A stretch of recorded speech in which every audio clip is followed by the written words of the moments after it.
청취자 여러분, 안녕하세요. 날마다 쏟아지는 뉴스를 알기 쉽게 설명해드리는 놀라운 뉴스 공부 시간입니다. 오늘은 조금 묵직하면서도 우리 살림살이와도 맞닿아 있는 이야기를 가져왔습니다. 바로 정치 이야기입니다. 정치 뉴스라고 하면 어렵고 복잡하게만 느껴지실 수 있습니다. 어려운 한자말도 많이 나오고 누가 누구 편인지도 헷갈리지요.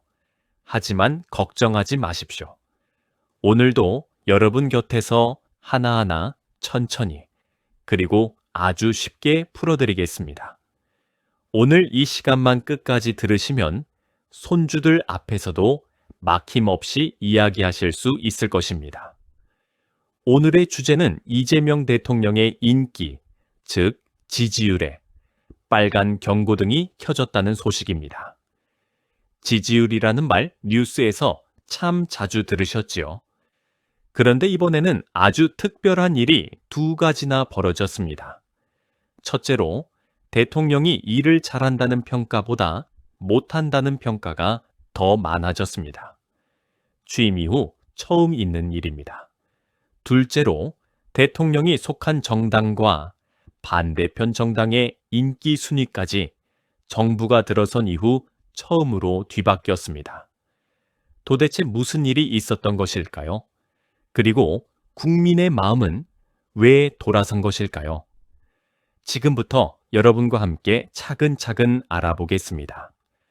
자, 본격적인 이야기에 앞서 한 가지 부탁을 드리고 싶습니다. 이렇게 어려운 뉴스를 한 분이라도 더 쉽게 이해하실 수 있도록 돕는 것이 저희의 가장 큰 바람입니다. 그 길에 여러분께서 함께 해주시면 정말 큰 힘이 됩니다. 화면 아래 좋아요 단추와 구독 단추를 가볍게 한 번씩 눌러주시면 저희가 더욱 신이 나서 좋은 소식을 전해드리겠습니다. 부탁드리겠습니다. 이제 전반부 이야기를 시작하겠습니다. 먼저 지지율이라는 말부터 쉽게 짚고 넘어가겠습니다. 지지율이란 쉽게 말해서 대통령이 나라 살림을 잘하고 있는지 국민에게 물어본 성적표라고 생각하시면 됩니다.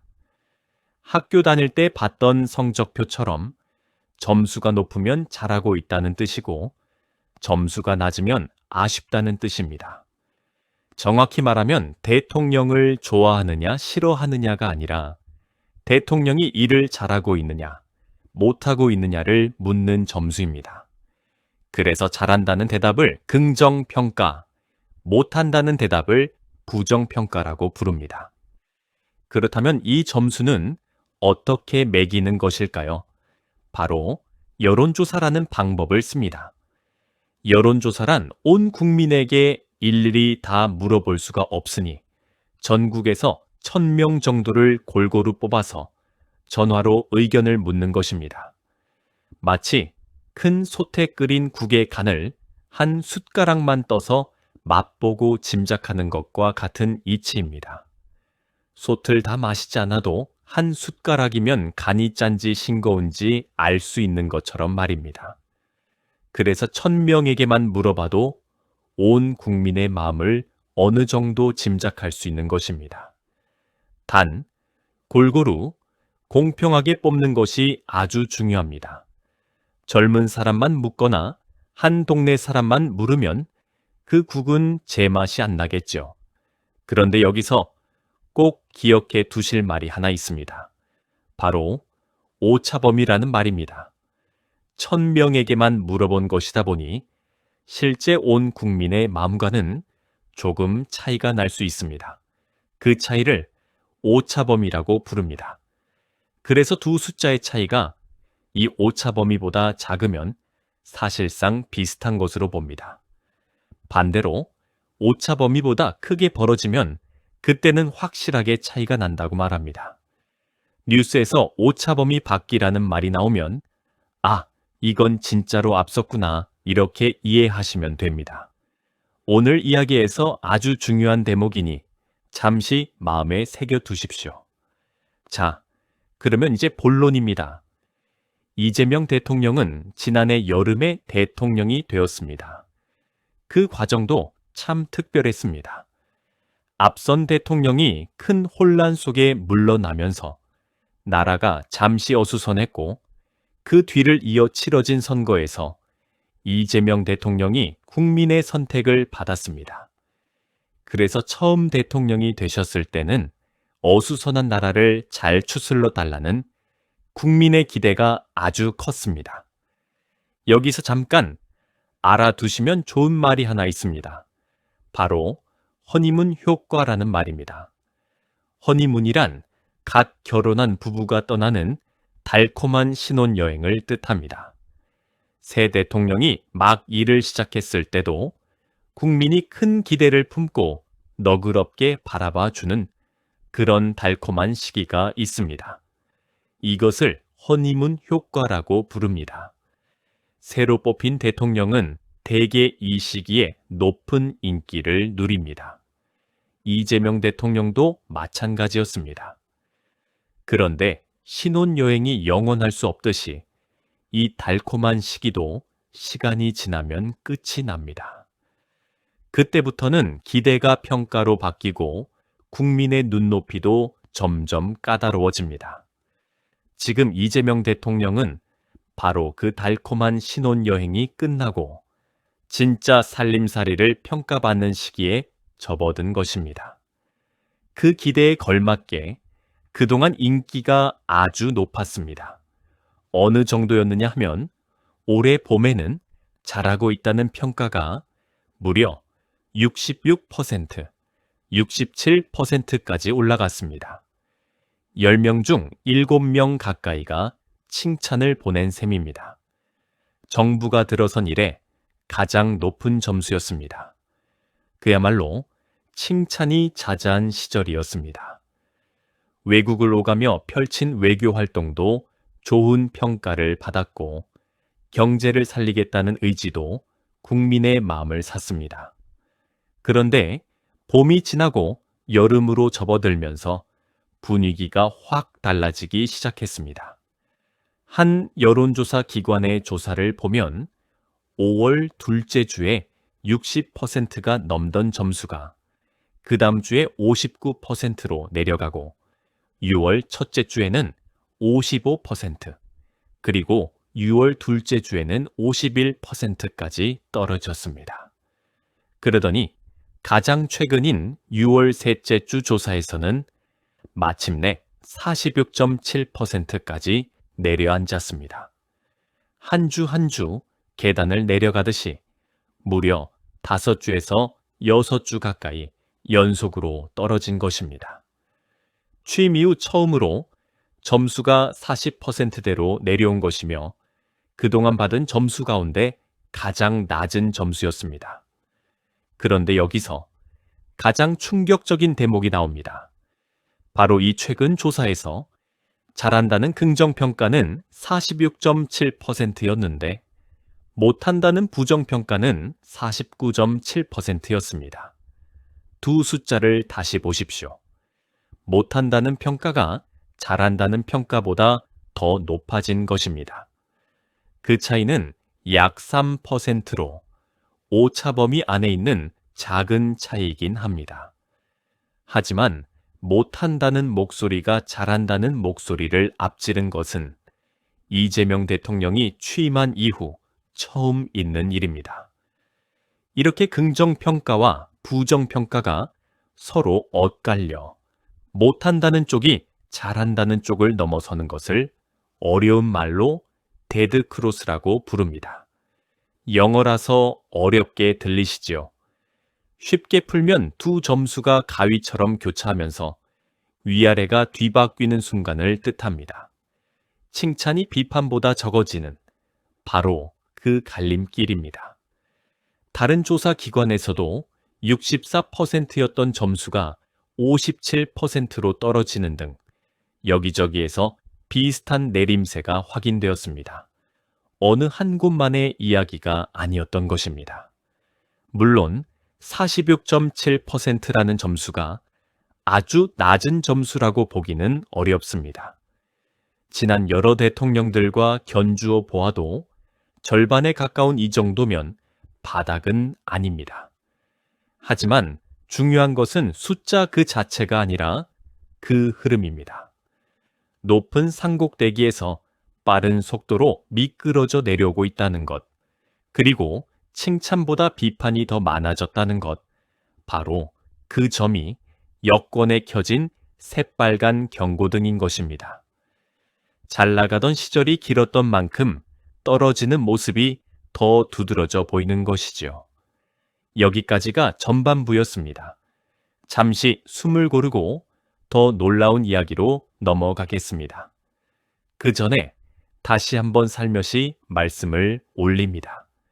세상 돌아가는 이치를 알고 사시는 어르신은 정말 멋지고 당당하십니다. 나이가 들수록 세상과 멀어진다는 말, 저희는 믿지 않습니다. 오히려 여러분처럼 매일 배우시는 분들이 가장 젊게 사시는 분들입니다. 그 당당함을 저희가 끝까지 응원하겠습니다. 그 마음으로 만드는 이 영상이 마음에 드셨다면 구독과 좋아요로 저희 손을 꼭 잡아 주십시오. 그럼 후반부로 가겠습니다. 이제 오늘 이야기의 또 다른 핵심입니다. 바로 정당의 인기 순위가 뒤바뀐 사건입니다. 우리나라에는 크게 두 개의 큰 정당이 있습니다. 하나는 이재명 대통령이 속한 더불어민주당입니다. 대통령과 한편이기 때문에 여당이라고 부릅니다. 여당의 여는 함께한다는 뜻입니다. 또 하나는 그 반대편에 있는 국민의힘입니다. 정부를 견제하는 쪽이기 때문에 야당이라고 부릅니다. 야당의 야는 들판에 있다는 뜻으로 권력의 바깥에서 살핀다는 의미입니다. 여당은 나라를 이끌고 야당은 그 옆에서 잘못은 없는지 따져 묻는 이 둘이 함께 있어야 정치가 굴러갑니다. 그동안은 여당인 더불어민주당의 인기가 야당인 국민의힘보다 훨씬 높았습니다. 올해 봄만 해도 그 차이가 20% 넘게 벌어진 적도 있었습니다. 2배 가까이 차이가 났던 것입니다. 그런데 이 격차가 봄이 깊어가면서 조금씩 좁혀졌습니다.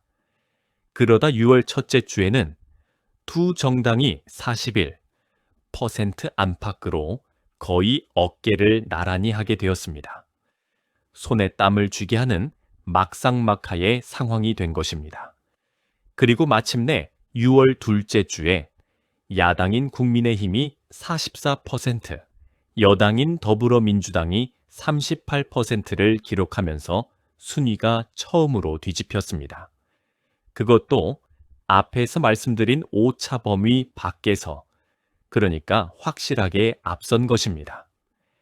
이재명 정부가 들어선 이후 이런 역전은 단 한 번도 없던 일이었습니다. 그렇다면 가장 최근에는 어떻게 되었을까요? 흥미롭게도 이야기가 또 한 번 출렁였습니다.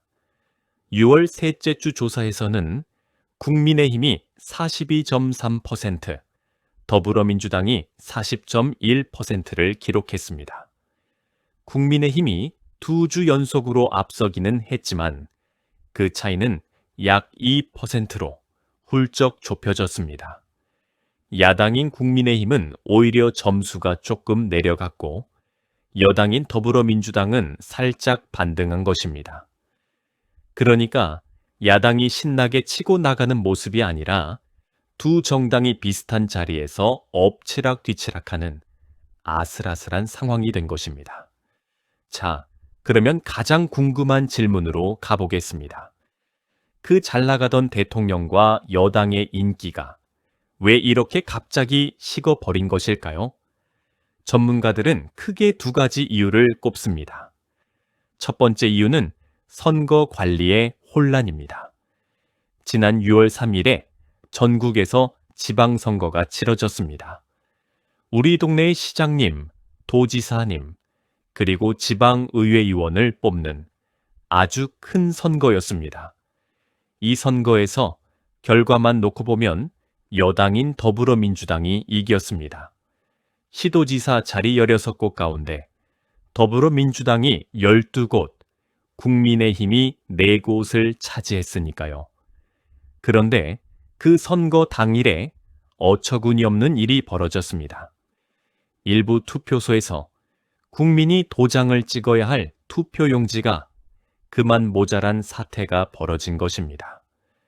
소중한 한 표를 행사하러 갔다가 용지가 없어서 한참을 기다리거나 발길을 돌린 분들도 계셨습니다. 게다가 표를 세는 과정에서도 실수가 나왔습니다. 이 선거를 책임지고 관리하는 곳을 선거관리위원회라고 부릅니다. 줄여서 선관위라고 하지요. 이 선관위가 일을 너무 부실하게 했다는 비판이 들불처럼 번졌습니다. 결국 선관위의 책임자들이 국민에게 사과하고 자리에서 물러나는 일까지 벌어졌습니다. 대학가에서는 학생들이 나서서 목소리를 높였고 나라안이 한동안 어수선했습니다. 선거는 민주주의의 꽃이라고 불릴 만큼 중요한 일입니다. 어르신들께서도 비가 오나 눈이 오나 한 표를 행사하기 위해 투표소를 찾으셨던 기억이 있으실 것입니다. 그 소중한 한 표를 용지가 모자라서 행사하지 못한다는 것은 있어서는 안 될 일입니다. 그 꽃을 관리하는 일이 이렇게 허술했으니 국민의 실망이 클 수밖에 없었습니다.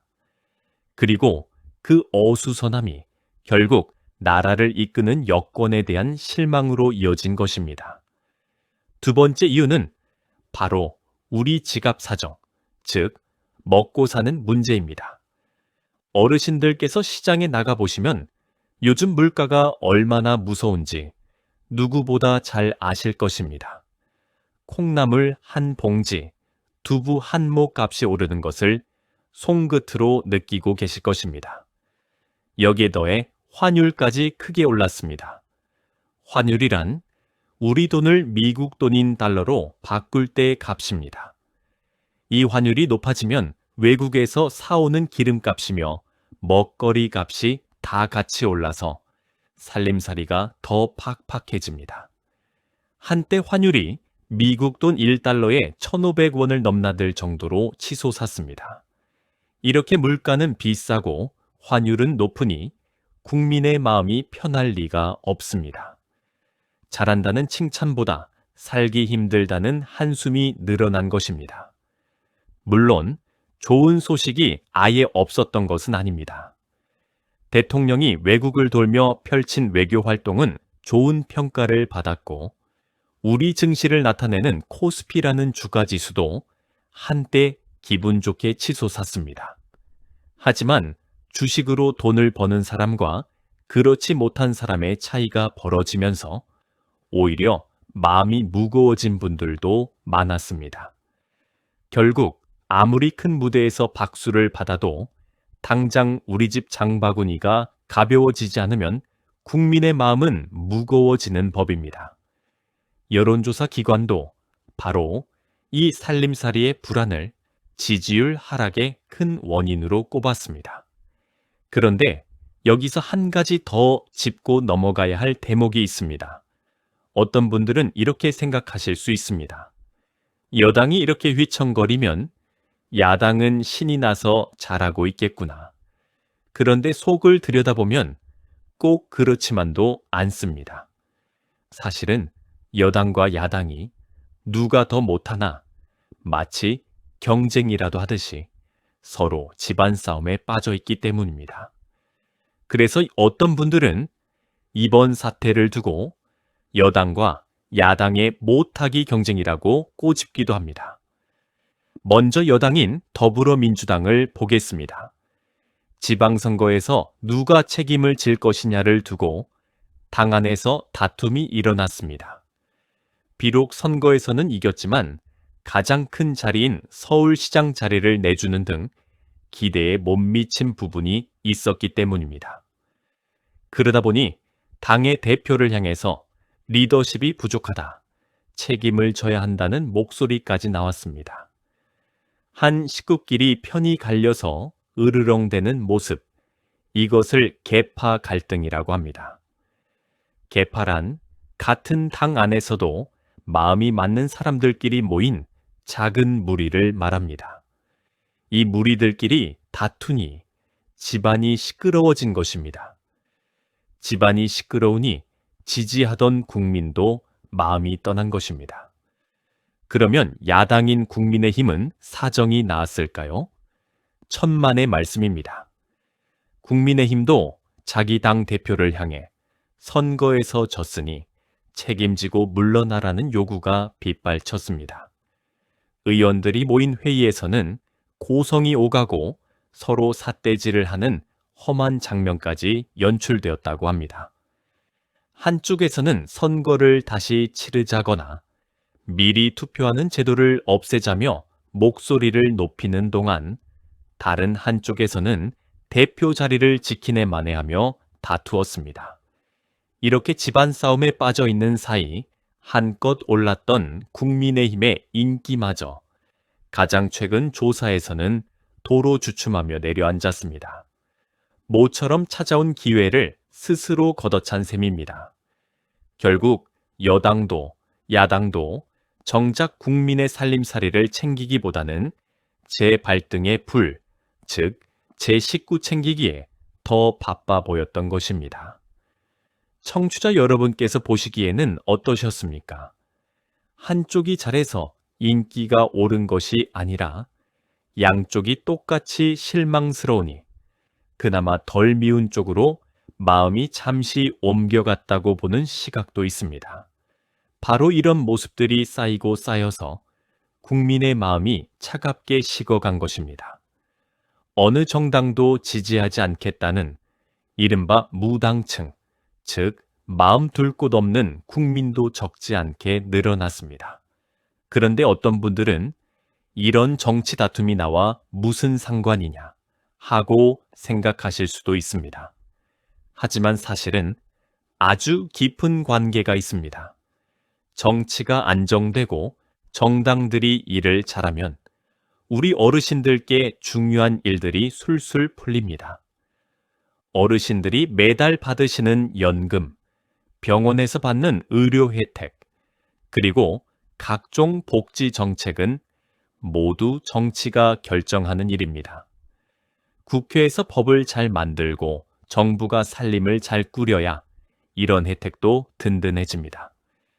반대로 정당들이 서로 싸우기만 하고 일을 미루면 정작 우리에게 필요한 정책들도 한없이 늦어집니다. 물가를 잡는 일도 일자리를 늘리는 일도 마찬가지입니다. 그러니 정치 뉴스는 멀리 있는 남의 이야기가 아니라 바로 우리 밥상과 우리 지갑에 닿아 있는 가까운 이야기인 것입니다. 오늘 여러분께서 이 뉴스를 공부하시는 것이 바로 그래서 의미가 있는 것입니다. 이 대목에서 한 가지 헷갈리기 쉬운 점을 분명히 짚어드리겠습니다. 오늘 우리는 두 가지 점수를 함께 보았습니다. 하나는 대통령이 일을 잘하느냐를 묻는 대통령 지지율입니다. 또 하나는 어느 정당을 더 좋아하느냐를 묻는 정당 지지율입니다. 이 둘은 비슷해 보여도 다른 것입니다. 그런데 이번에는 두 점수가 나란히 빨간불을 켰습니다. 대통령은 처음으로 못한다는 평가가 더 많아졌고 대통령이 속한 여당은 야당에 뒤처졌습니다.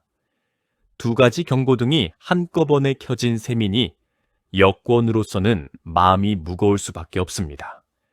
그러면 앞으로는 어떻게 될까요?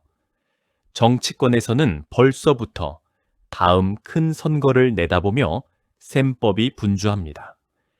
야당인 국민의힘은 오랜만에 찾아온 좋은 분위기를 발판 삼으려 했지만 집안 싸움 탓에 그 기세가 다시 꺾였습니다.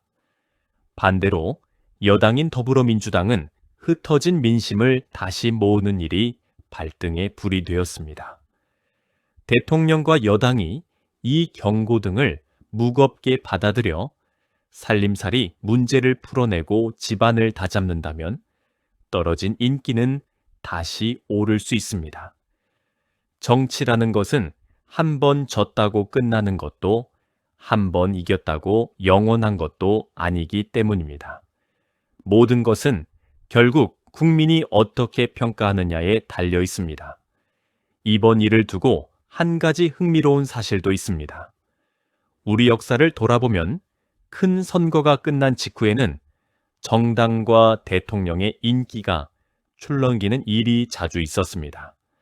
새 대통령이 막 뽑혔을 때는 인기가 쑥 오르고 선거가 끝나고 한숨 돌릴 때쯤이면 다시 조정을 받곤 했습니다. 마치 잔치가 끝나고 나면 들떴던 마음이 차분하게 가라앉는 것과 비슷합니다. 그래서 여론조사 전문가들은 이번 하락과 역전이 잠깐의 출렁임인지 아니면 진짜로 민심이 돌아선 큰 흐름인지는 앞으로 몇 주를 더 지켜봐야 한다고 조심스럽게 말합니다. 우리 청취자 여러분께서도 너무 한쪽으로 휩쓸리지 마시고 차분한 눈으로 흐름을 지켜보시면 좋겠습니다. 한두 번의 조사 결과에 일일비하지 않는 것, 그것이 바로 현명한 어른의 자세입니다. 여기서 한 가지 여러분께 꼭 당부드리고 싶은 것이 있습니다. 뉴스를 보실 때 어느 한 정당을 무조건 미워하거나 무조건 편들 필요는 없습니다. 중요한 것은 누가 우리 국민의 살림살이를 더 잘 챙기는가, 누가 더 정직하게 일하는가를 차분히 지켜보는 것입니다. 여론조사 숫자 하나에도 어느 기관이 조사했는지, 언제 조사했는지를 함께 살피면 속지 않고 슬기롭게 읽으실 수 있습니다. 오늘 배우신 오차 범위, 허니문 효과, 그리고 데드크로스 같은 말들이 앞으로 뉴스를 보실 때 큰 도움이 될 것입니다. 이렇게 하나하나 알아가다 보면 어느새 여러분도 정치 뉴스에 막힘이 없는 동네에서 제일 똑똑한 어르신이 되어 계실 것입니다. 이제 오늘 배운 내용을 한자리에 모아 차근차근 정리해 보겠습니다. 첫째, 이재명 대통령의 지지율은 봄의 60%를 훌쩍 넘던 높은 점수에서 가장 최근 46.7%까지 5주에서 6주 가까이 연속으로 떨어졌습니다. 취임 이후 처음으로 40%대로 내려온 가파른 내림세였습니다. 둘째, 같은 조사에서 못한다는 부정평가가 49.7%로 잘한다는 긍정평가인 46.7%를 앞질렀습니다. 못한다는 목소리가 더 커진 것은 취임 후 처음이며 이렇게 두 점수가 뒤바뀌는 것을 데드크로스라고 부릅니다. 셋째, 여당인 더불어민주당과 야당인 국민의힘의 인기 순위도 정부 출범 이후 처음으로 뒤바뀌었습니다. 다만 가장 최근에는 국민의힘 42.3%, 더불어민주당 40.1%로 그 차이가 약 2%까지 좁혀졌습니다. 넷째, 민심이 돌아선 까닭으로는 6월 3일 지방선거 때 벌어진 투표용지 부족 사태와 선거 관리의 혼란, 그리고 높은 물가와 높은 환율로 인한 살림살이의 부담이 함께 꼽혔습니다. 아무리 잘하던 정부라도 살림이 팍팍해지면 민심은 무거워지는 법입니다. 다섯째, 여당은 여당대로, 야당은 야당대로 누가 잘하나가 아니라 누가 덜 못하나를 다투듯 집안 싸움에 빠져 있었습니다. 그 사이 정작 국민의 마음은 양쪽 모두에게서 조금씩 멀어졌습니다. 여섯째, 다만 큰 선거 직후에는 인기가 출렁이는 일이 잦았던 만큼 이번 변화가 잠깐의 흔들림인지 큰 흐름인지는 앞으로 더 지켜봐야 한다는 점도 함께 기억해 두시면 좋겠습니다. 한 번의 결과로 모든 것을 단정 짓기보다는 긴 호흡으로 바라보는 지혜가 필요한 때입니다. 세상의 모든 권력은 결국 국민의 마음 위에 서 있습니다. 그 마음은 잘할 때는 한없이 따뜻하다가도 실망할 때는 어김없이 차가워집니다. 그래서 옛 어른들은 민심이 곧 천심이라고 하셨습니다. 백성의 마음이 곧 하늘의 마음이라는 뜻입니다. 이번 지지율 이야기가 바로 그 평범하면서도 무서운 진리를 우리에게 다시 한번 일깨워 주고 있습니다. 권력을 가진 이들이 이 점을 잊지 않을 때 비로소 정치가 국민을 향하게 됩니다. 청취자 여러분께서도 오늘 이 시간을 통해 세상을 보는 눈이 한 뼘 더 넓어지셨기를 바랍니다. 정치란 결국 우리 모두의 삶을 더 낫게 만들기 위한 일입니다. 어느 편이 이기고 지느냐를 넘어 누가 국민을 진심으로 위하는지를 지켜보는 것. 그것이 우리 같은 평범한 국민이 가진 가장 큰 힘입니다.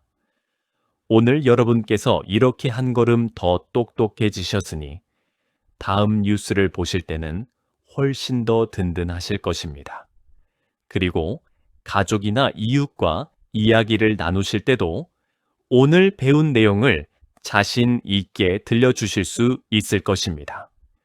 오늘의 뉴스 공부 많이 유익하셨나요? 매일매일 세상을 보는 눈을 넓혀가는 시간, 놀라운 뉴스 공부는 오늘도 계속됩니다. 청취자 여러분, 그럼 다음 시간에 또 뵙겠습니다.